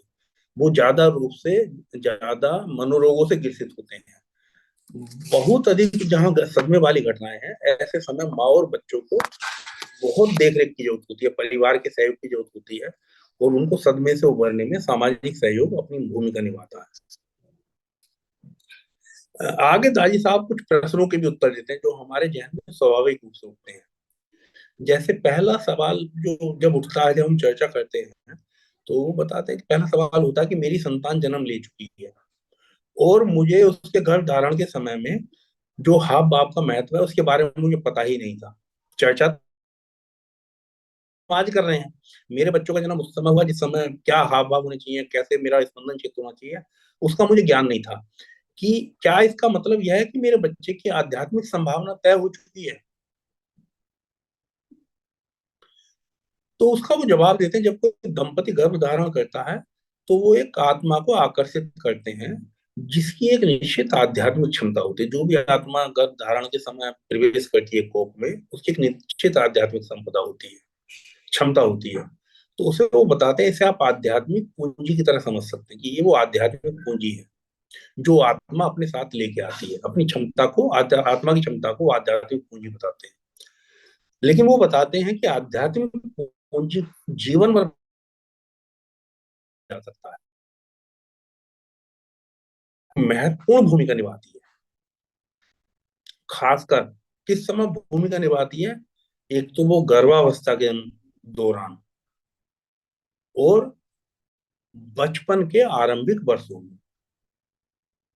ये एक different, all together different topic है जिसको फिर कभी हम चर्चा कर सकते हैं कि गर्भावस्था के दौरान क्या हाव भाव होने चाहिए और बचपन के आरंभिक वर्षों में हमारे क्या हाव भाव होने चाहिए और कैसे उसका लालन पोषण होना चाहिए और बच्चे को वो कैसे अफेक्ट करते हैं। तो कभी उस पर बाद में चर्चा करेंगे। लेकिन वो बताते हैं गर्भावस्था के दौरान कोख के अंदर स्पंदनों से बना जो माहौल है वो बच्चे को आध्यात्मिक पोषण देता है। उस समय जो स्पंदन है माँ के भीतर, वो बच्चों को आध्यात्मिक पोषण देता है। और एक आगे चल के एक और नियम उन्होंने बताया है जिसपे भी फिर हम कभी बाद में चर्चा कर सकते हैं कि खुशहाल माताएं खुशनुमा परिवार बनाती हैं। अगर जन्म के समय माँ खुश नहीं है तो खुशनुमा परिवार की परिकल्पना बहुत मुश्किल है। जन्म के बाद बच्चे का जन्म हो गया तो उसके बाद माता पिता और घर का माहौल बच्चे का पोषण करता है। यदि बच्चे का पोषण अच्छा होगा तो तो आध्यात्मिक संभावना का भी विकास होता रहे। दूसरी ओर यह भी हो सकता है कि माता पिता एक बहुत अच्छे आध्यात्मिक संभावना से भरपूर संतान को जन्म दें, पर यदि उसे हमने अच्छी सोच और मूल्यों के साथ उसका पोषण नहीं किया तो वो बच्चा जो है एक अनगढ़ हीरे की तरह रह जाएगा, जिसे तराशा नहीं गया। माता पिता बच्चे के शारीरिक, मानसिक, भावनात्मक और आध्यात्मिक विकास में आधारभूत भूमिका निभाते हैं। बच्चे के आरंभिक कुछ वर्ष इस काम के लिए सबसे उपयुक्त समय होता है। यहाँ पे एक कहानी और हम रिलेट कर सकते हैं, जो जैसे रावण की, रामायण से यदि हम कहानी उठाएं, तो जैसा हम सब जानते हैं, रावण ब्रह्मा जी का प्रपौत्र थे और उनकी माता राक्षस कुल से थी। तो रावण के जो जीन्स थे वो ऋषियों के थे। प्रकांड पंडित था रावण, और पंचभूतों का स्वामी था। लेकिन उसकी माँ ने उसकी जो परवरिश की, राक्षसी विचारों के साथ उसकी परवरिश की थी, कि वो जब बड़ा होके बहुत ताकतवर बनेगा, वो देवताओं से ने जो राक्षसों का राज्य छीन लिया था उसको वापस लेके आएगा। तो उस जो रावण एक प्रकांड पंडित होते हुए और बहुत पोटेंट जेनेटिक वैल्यू होते हुए भी उसकी माँ ने उसे राक्षस बना दिया। एक दूसरा प्रश्न यह भी पूछा जाता है कि उन बच्चों का क्या जो आईवीएफ से जन्म लेते हैं। यहाँ तो अभी हम कोख की बात कर रहे हैं, माँ बाप की बात कर रहे हैं, तो जो बच्चे आईवीएफ के माध्यम से जन्म लेते हैं उनका क्या। तो दादी साहब बता दें कि इससे कोई फर्क नहीं पड़ता कि अंडा कोख में बढ़ रहा है या परख नली में बढ़ रहा है। गर्भ माँ की आवृत्ति जैसी ही आत्माओं को अपनी ओर खींचेगा। तो इस अध्याय का सार दाजी साहब बताते हैं कि बच्चे आने से पहले ही उसके लिए तैयारी शुरू हो जाती है। अपने बच्चे के जन्म के समय और स्थान आदि की चिंता करने के बजाय माँ और बच्चे के लिए उपयुक्त माहौल बनाने पर ध्यान दें। तो फिर वो तब हम उसके बाद में दाजी साहब अगले सिद्धांत की ओर जाते हैं, जो कि सिद्धांत नंबर 4 है। खुशहाल माताएं खुशनुमा परिवार बनाती हैं। वो आज का हमारा विषय नहीं है। तो इसी सब जो आज हमने ये दूसरे पार्ट में जो हमने पढ़ा, उसके बारे में एक सवाल दाई साहब से कोई एक सवाल आया। सवाल क्या आया और जवाब क्या आया उसको मैं पढ़ रहा हूँ। दाई साहब के पास सवाल आया कि मेरे विवाह को साल हो गए और मैं अपने पेशेवर जीवन के शिखर पर हूँ। अब तक बच्चे के जन्म को टालती आई, क्योंकि इस दुनिया में एक नए जीवन का लाना आसान नहीं होता। अगर मैं अच्छी माँ नहीं बन सकी तो क्वेश्चन मार्क। अगर मैं बच्चे को चोट पहुंचाने की वजह बनी तो मैं इस भय से कैसे उबर सकती हूँ। दाई साहब से एक माँ ने ये सवाल पूछा, तो दाई साहब ने जवाब दिया, हम जो नहीं जानते उससे डरते हैं। जीवन में किसी भी चीज में सफल होने के लिए 3 चीजें चाहिए: संकल्प, आस्था और विश्वास। संदेह विकल्प को विशाला बना देता है, संदेह संकल्प को विशाला बनाता है, और आस्था व विश्वास को प्रभावित करता है। आपको संदेह है कि आप अच्छी मां नहीं बन सकती, उसके लिए फिर वो सॉल्यूशन देते हैं। इस संदेह को मिटाने के लिए पूरी तैयारी करनी चाहिए। कई बार हम लोग अपनी तैयारी की कमी के कारण ही घबराते हैं। जब आप शिशु के आने के लिए योजना बना रहे हैं तो आप और आपके पति ध्यान करना शुरू कर सकते हैं। अगर आप पहले से ही ध्यान करती हैं तो मैं आपको सलाह दूंगा कि आप नियमित रूप से किसी ध्यान प्रशिक्षक से के पास जाकर प्राइवेट क्लास लें। ध्यान से आप अंदर से शांत होंगी और सामंजस्य का माहौल स्वतः बनेगा। इससे आप चिंता और संदेह से मुक्ति पाएंगी। ध्यान के अलावा आप अपनी माँ या दादी से अपनी मन की बात करें। उनकी बातें सुनने से आपका आत्मविश्वास बढ़ेगा। मैं आपके और आपके परिवार के लिए प्रार्थना करता हूँ। तो धन्यवाद। आज का डेलिब्रेशन यही था। तो माइक में भाई अरविंद जी को दूंगा। कोई सवाल हो या और कोई जिज्ञासा हो तो मैं कोशिश करूंगा कि जितना मैं समझ पाया, जितना उसको यदि मैं कोई जवाब दे पाया तो मेरी खुशी की बात हो। धन्यवाद आदरणीय श्री प्रदीप गुप्ता जी। आज अपने माता पिता बनना दृष्टिकोण और मनोभाव के विषय लिए इस संबंध में कि कोई जिज्ञासा बनती है तो आदरणीय प्रदीप गुप्ता जी पूछ सकते हैं। वैसे ये बात बिल्कुल सही है कि आज के समय में अगर देखा जाए तो बच्चे एक्सीडेंटल पैदा हो रहे हैं। कहीं ना कहीं जो हमारे यहाँ पहले एक संस्कार होता था, गर्भाधान संस्कार भी एक संस्कार माना जाता था 16 संस्कारों में से ना। तो कंसीव करते वक्त भी माता पिता एक विशेष दिन रखते थे और उसी के अकॉर्डिंग वो लोग चलते थे अपना। एक्सीडेंटल ये स्पंदन क्षेत्र का निर्माण करते थे। हाँ, तो इसलिए एक्सीडेंटल ये कह दिया कि उसको जानकारी ही नहीं इस बात की कि जो बच्चा जो गर्भ में आ रहा है उसके लिए हमें कैसे तैयारी करनी है। और जो एक 9 मंथ का पीरियड रहता था उस वक्त में कैसे उस माँ को और चीज़ों से बचा के रखना है, जो प्रेशर है या किन चीज़ों का, क्योंकि उस चीज़ की सारी मनोभाव उस पर पड़ते हैं। मतलब मेरे ख्याल से आदरणीय देवेश साहब को मालूम हो, हमने इस पे लेक्चर किया था, आपको शायद ध्यान होगा। बिल्कुल हमने डॉक्टर बिल्कुल गायत्री शर्मा को जब आपको बुलाया था तो उन्होंने बिल्कुल बिल्कुल बिल्कुल तो उसमें बाकायदा अल्ट्रासाउंड में दिखाया था कि जब वो उसके अंदर कैसे बच्चा खुश होता है या कोई किसी ने डांट दिया तो एकदम सहम जाता है, मतलब गर्भ के अंदर। तो पूरा एक बिल्कुल संस्कार है, मतलब पूरा कंप्लीट जो है ना। तो उस समझ और कोई किसी से ज्ञास पूछ सकते हैं, नहीं तो फिर बाद में हमारे देवी साहब तो सब बोलेंगे। और ये आपका बिल्कुल कहना सही है कि अपना सुधार संसार की सबसे बड़ी सेवा है, क्योंकि औरों के कर्म पे तो हमारा वो नहीं चलता, हमारा तो अपने ही कर्मों पे भी वो है अपना। और इस संबंध में गुरुदेव का विचार है कि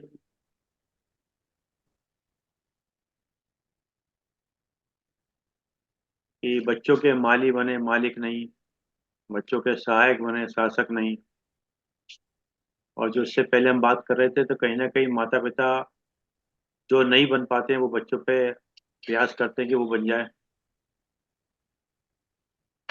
और आदरणीय मोदी जी ने भी आज एक विशेष बात कही थी कि भाई हम लोग बच्चों का एक विजिटिंग कार्ड की तरह प्रयोग ना करें। हाँ, बच्चे ये बच्चा हमारा ये है, क्योंकि आज के समय में देखिए ना कहीं बच्चों में प्रेशर डालना, नंबरों से आंकना, कंपेरिजन करना, बहुत सारे विषय ऐसे हैं इस तरह के। तो वही है कि जब पेरेंट्स एजुकेटेड होंगे तो बच्चों करेंगे, जब पेरेंट्स ही नहीं होंगे तो कहाँ कर पाएंगे।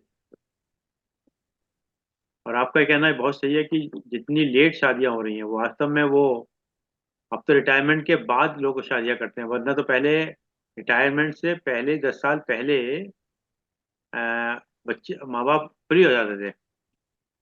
और आज बिल्कुल। तो रिटायरमेंट के बाद भी शादियां कर रहे हैं, तो इसका मतलब वो लेट शादियां हुई हैं। हम्म। और हमारे यहाँ जो एक वानप्रस्थ की धारणा थी वो ये थी कि जब पहली संतान के बच्चा हो जाए तब आप वानप्रस्थ लेंगे, तो इसका मतलब आपका 50 वानप्रस्थ, की उम्र में बांध लेते थे। तो आपका तो वानप्रस्थ भी लंबा हो जाएगा फिर तो। क्योंकि जब वो ड्यूरेशन जब लंबा चलेगा तो फिर आगे काफी लंबा चल जाएगा अपना। चलिए, कोई किसी की जिज्ञासा पूछ सकते हैं, नहीं तो फिर देवी साहब हमारे आदिन देवी साहब। प्रणाम प्रदीप जी, बहुत गजब का सब्जेक्ट लिया आपने। जैसे अरविंद जी ने बताया, पहले भी एक ऐसा हो चुका था। आपके सारे विषय सिद्धार्थ प्रकाश में भी कवर्ड है। चतुर में विवाह के बारे में पूरा बताया हुआ है। और जैसे अरविंद जी ने बताया, 16 संस्कार है, संस्कार विधि है स्वामी दयानंद जी की। उनमें हर स्टेज पे ही क्या क्या जो आपने सब बताया, सब कुछ बड़े वेदांत से, बड़े वैदिक मंच की तरफ से बिल्कुल बताया गया है। और इतना, लेकिन बात वही है कि मैं ये नहीं कहूंगा आज के युग में वो हो नहीं सकता। हो सकता है, आज भी हो सकता है। मैं तो इसको भी कहूंगा आज भी हो सकता है। अपने मन की, अपनी आपकी दृढ़ता कितनी है, आपका विश्वास कितना, आपका व्यक्तित्व कितना है।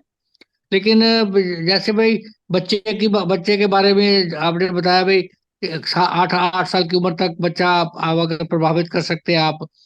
तो उसी टाइम में मैंने भी एक उदाहरण दी थी कि हम बच्चों पे इतना प्रेशर डालते हैं। मेरी अपनी पर्सनल एग्जांपल मैंने एक दी थी कि मेरा बच्चा बीमार रहता था, 6 7 7 साल का था। तो मैं एक पता चला भाई वहाँ सादरा में किसी ने बताया भाई चाइल्ड स्पेशलिस्ट है।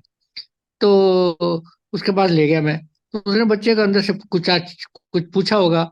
और फिर हमें बाहर बिठा रहा। उसके बाद आगे बता रहा, बच्चे को कोई बीमारी नहीं है, आप इसको इतना प्रेशर डाल रहे हैं। आप इसको कपिल देव भी बनाना चाहते हैं, सुभाष चंद्र बोस भी बनाना जाते हैं, नेहरू भी बनाना चाहते हैं, मिल्खा सिंह भी बनाना चाहते हैं, प्रकाश पादुकोण भी बनाना चाहते हैं, विवेकानंद भी बनाना चाहते हैं। तो आप भैया छोड़ दीजिए, ये कली है, इसको फूलने दीजिए। अपने आप करें, बच्चे नहीं डालना। ये बड़ी पर्सनल उदाहरण मैं बता रहा हूँ, और उसके बाद मैंने आज तक बच्चे को कभी कुछ नहीं कहा, और प्रभु की कृपा है, सब आनंद है। तो और शादी की उम्र भी बिल्कुल आपने बिल्कुल सही कहा। आप और सिद्धार्थ प्रकाश में भी लिखा गया भाई 16 से 25 24 साल तक लड़कियों का शादी हो जाना, जैसे आपने 30 साल के बाद 35 साल के बाद लड़कियों के लिए मुश्किल हो जाता है, बिल्कुल क्लियर बता, उत्तम। वहाँ वहाँ मध्यम है, निश्चित है, उत्तम, मतलब उत्तम तक भी बताया गया भाई सबसे बढ़िया शादी की उम्र क्या है। तो लेकिन एक ही प्रश्न है, आपसे भी कर सकते हैं कि आज के संदर्भ में, आज की व्यवस्था के, मतलब इन लोग इसको कैसे पालन किया जाए। आज तो किसी को अपने बच्चों को भी बताना मुश्किल है भाई ये करना चाहिए, ये होना चाहिए। तो ये थोड़ा सा एक प्रश्न आता है कि ये आज ऐसे कैसे संभव है। इसके बारे में अगर आप कुछ बोले तो 5 मिनट के लिए ज्यादा, क्योंकि समय आज ज्यादा हो चुका है। इसके आपका क्या विचार है। अ, इसमें भाई साहब मेरा विचार बिल्कुल स्पष्ट है कि बिल्कुल क्योंकि जो भी हमारी प्रॉब्लम्स हैं या बच्चे भी डिले कर रहे हैं वो अज्ञानतावश कर रहे हैं, या उनकी जो परिस्थितियां वो उनको अलाउ नहीं कर रही है। दो ही कारण है, या तो उन्हें हाँ, समझ नहीं है, या उन्हें समझ है, उनकी परिस्थितियां उनके हालात ऐसे हैं कि वो उनको अलाउ नहीं कर रहे हैं। तो यहाँ पे परिवार का रोल एक बहुत बड़ा रोल आता है। जो आज कोई, परिस्थितियां लेकिन परिवार में भी कोई किसी को आज आजकल सलाह नहीं दे सकता, कोई इन्फ्लुएंस नहीं कर सकता। बच्चे अपने इंडिपेंडेंट है आज, बिल्कुल। नहीं, वो तो है, ये तो बिल्कुल है, बच्चे इंडिपेंडेंट हैं।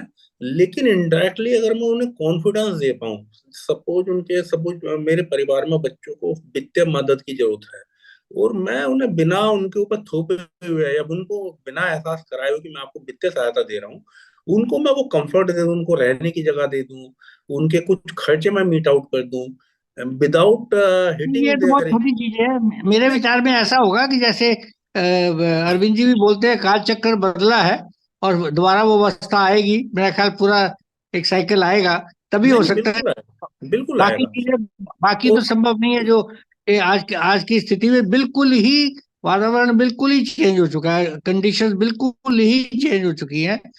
उसमें कुछ सोचना, आदमी जो हम सोचते भी कि इन्फ्लुएंस करे, एकदम अपने आप को रोक लेते भाई नहीं, बेटर है चुप रहो भाई, ढाटे से किसी को इन्फ्लुएंस ना ही करो तो अच्छा। लेकिन एक बात आपकी मुझे बहुत अच्छी लगी, जो आपने पति पत्नी के बारे में बताया भी, वो बड़ा अच्छा सेंटेंस लगा मुझे, कि उनको प्रभावित मत करो, उनके परवाह करो। ये बिल्कुल। सेंटेंस में है, ये नोट करने वाला सेंटेंस है, आपने भी दोहरा, 2 बार दोहराया है इसको। प्रभावित मत करो, परवाह करो। परवाह। और इसमें हाँ, एक एक चीज और हम नोट करते हैं, इंस्पाइट ऑफ हमारे जितनी भी ऑब्जर्वेशन था, परिवार कैसे भी चल रहा, समाज कैसे भी चल रहा, लेकिन परिवार परिवार में डिफरेंस है। कुछ परिवार अपने हाँ हाँ, परिवारों वही तो को कह रहा हूँ ज्यादा है। बेहतर तरीके से पालते हैं।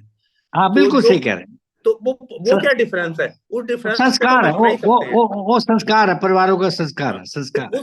उस डिफरेंस को तो मैं अपनाने की कोशिश कर ही हाँ, सकता हूँ। बिल्कुल सही। वो जिन अपने आप जिन भी परिवारों ऑटोमेटिकली में हो बहुत जाता है, सारे परिवार हैं, जिन परिवारों में अच्छे समय पर शादी होती है, आप पिछले 3 साल का या एक्सटेंडेड फैमिली का उनका रिजल्ट उठा लें, तो उन परिवारों में आज भी शादियां एक सही एज पे होती हैं।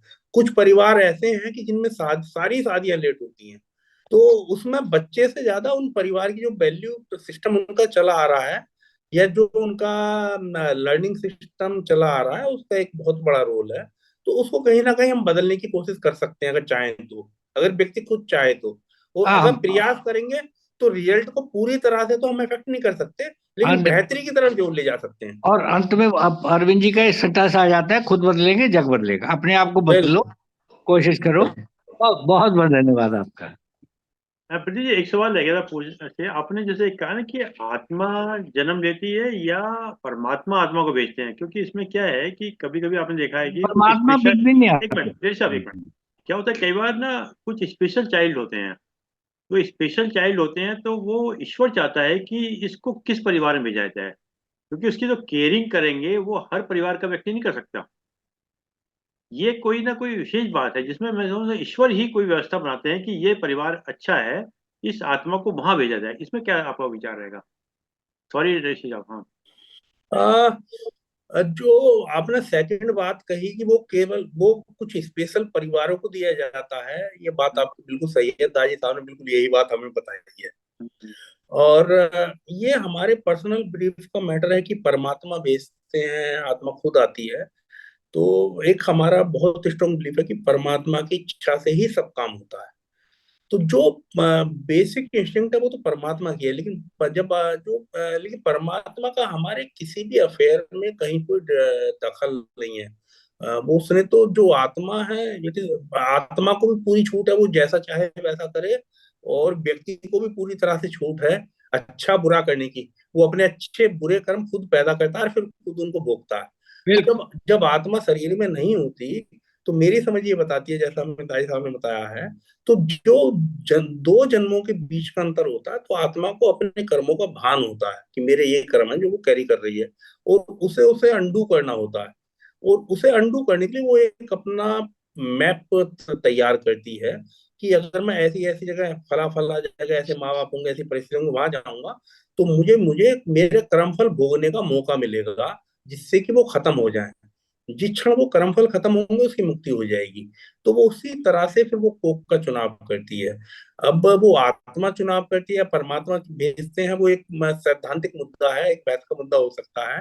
तो उससे हमें बहुत ज्यादा फर्क नहीं पड़ता। फर्क इस बात से पड़ता है कि चुनाव माँ बाप का आत्मा करती है, आत्मा परमात्मा का अंश है। तो हम ये भी कह सकते हैं परमात्मा करते हैं। तो it is everybody individual call, जैसे वो लेना चाहे। लेकिन ये कि वो आत्मा या परमात्मा को कॉल लेते हैं, और वो कोक का चुनाव करते हैं अपने कर्म फल, एनवायरमेंट को। कर्म फल, कार्मिक थ्योरी के मुताबिक। कार्मिक थ्योरी है। चलिए साहब, धन्यवाद आदरणीय देवी साहब, धन्यवाद आदरणीय प्रदीप गुप्ता जी, आपने समय निकाल समय दिया। और जूम के लोगों का विशेष रूप से धन्यवाद कि आपने सभी समय निकाल के दिया। और जैसे कि एक विचार के साथ और 3 बार ओम के साथ अपनी बात को समाप्त करते हैं। आज का विचार, जो तुमने अपने लिए किया, जो तुमने अपने लिए किया वह तुम्हारे अपने साथ चला जाएगा। जो तुमने अपने लिए किया वो तुम्हारे अपने साथ चला जाएगा। जो तुमने दूसरों के लिए किया वही विरासत है। जो तुमने दूसरों के लिए भाई किया वही विरासत है, और तुम्हारे जीवन भर की वही कमाई है। और तुम्हारे जाने के बाद सिर्फ वही याद किया जाएगा, और तुम्हारे जाने के बाद सिर्फ वही याद किया जाएगा। आइए 3 बार उनका उच्चारण करते हैं।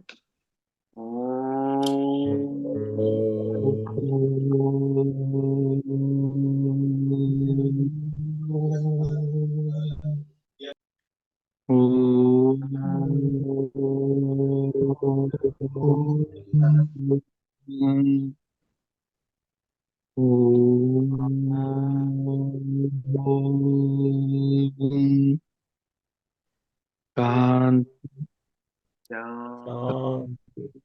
शांति शांति। सभी को प्रणाम, सभी को प्रणाम। सभी को सादर प्रणाम।